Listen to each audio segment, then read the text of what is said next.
Welcome to homework. In this case, we have a beam or a shaft that's supported by thrust bearings that don't carry a moment or don't support a moment. And on the left half, there's a linearly varying distributed load, and there's no load on the right half.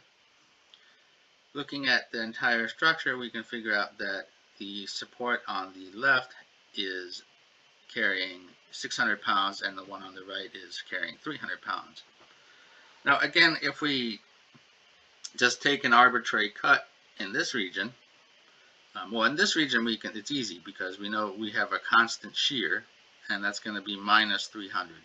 So we take a cut here, and then the bending moment is going to be linearly. It's going to be 0 at the end, and have a slope of 300 or minus 300 foot-pounds. Yeah, and the slope of minus 300 pounds. Yeah.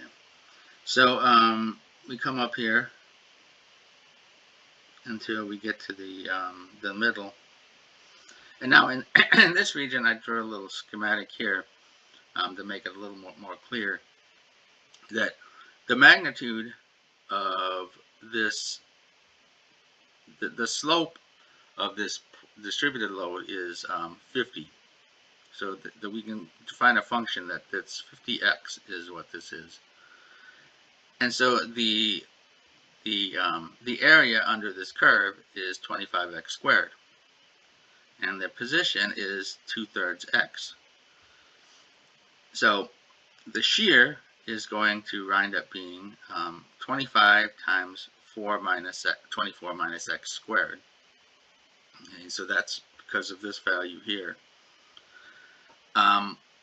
And then we have the bending moment, again, because we have the force is varying, the equivalent load is varying with x squared, the moment arm is varying with x cubed, and we can get this bending moment, and we'll see that it winds up being 25/3 x times the quantity 72 minus x squared. Okay, if we just, again, use our value here of 600 pounds. So that function starts at 0 and comes up, reaches a peak, and then matches with the moment here. And again, they better match because we shouldn't have, if there's no point moment, we should not have a jump in the moment. And the slopes should also match for the moment because we have, again, we should have a function that has a continuous slope. Again, with the shear, we don't have that. We have, but they do match. There's no jump because there's no point load, but the slope isn't continuous.